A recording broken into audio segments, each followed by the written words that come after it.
halal way of approaching a girl you like. Even though that's question number 12, I thought,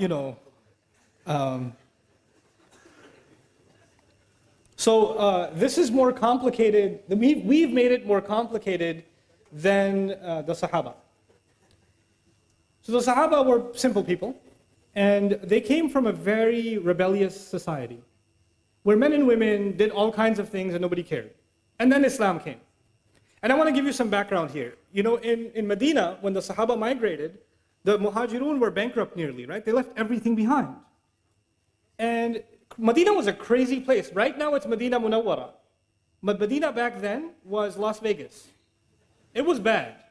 When the Prophet went there, it was not a good place. Okay, you have to understand, it was a crazy, crazy society. For instance, one of the most common industries in the city of Medina was prostitution.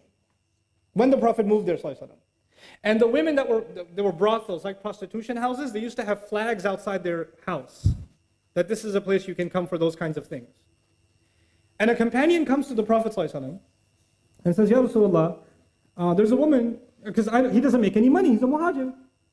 There's a woman, she makes good money, I'd like to marry her.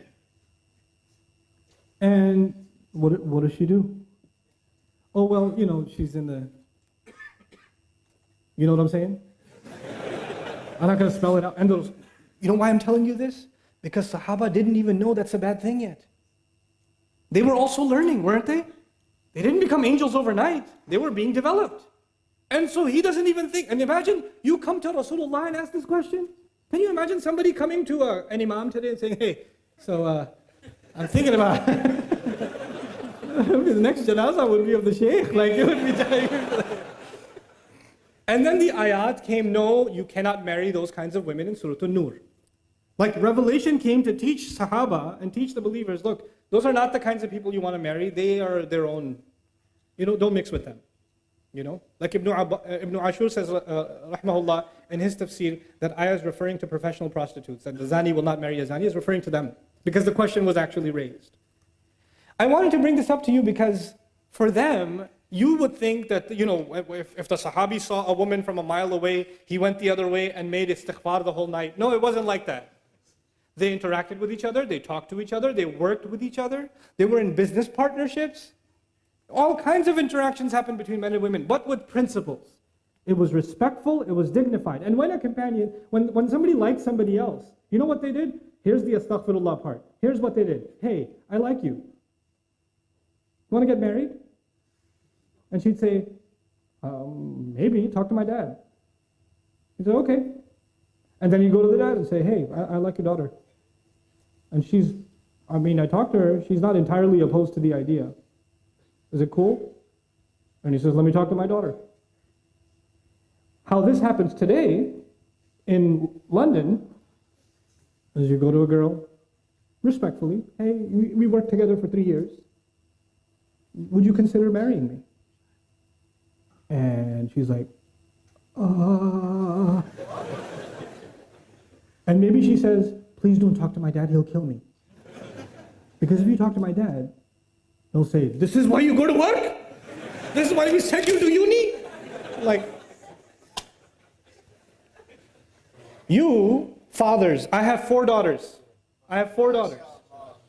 Listen, those of you that are fathers, that have daughters, you sent your daughters to university.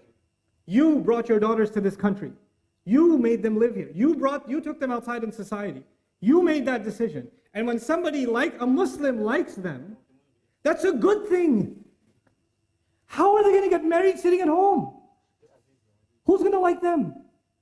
So when somebody approaches them in a respectful way, you should not say, oh my God, the day has come, astaghfirullah. Ye din bhi dekhne the, oh tawbah, tawbah. What a humiliation. Now we have to go take you back into Bangladesh and hide you in a village somewhere because some guy likes you. Astaghfirullah. And there's somebody's doing ruqyah on her, and calm down. It's okay. Somebody likes your daughter, that's a good thing. Now you go and investigate, find out. It's completely fine. The only rishta mentioned in the Quran, the only approach mentioned in the Quran is that of Musa alayhi salam in Madian. He was by himself. Musa was by himself. And these girls were by themselves working outside. And he went up to them and helped them out. And the girl said, he's kind of nice. And she went back to her dad and said, hire him. Which means, come on, dad. You know. And that happened. And the girl said, I like the guy. That's actually what happened in the story of Musa. Musa didn't propose, the girl proposed. And the father can't propose unless he has the approval of his daughter. So it's okay for your girls to say, Dad, there's this guy, this brother at the MSA, yeah? He's a Thursday halakah. It's really good, you should come. Your daughter's telling you something. It's okay, go attend the halakah. It's okay, find out. Don't complicate this.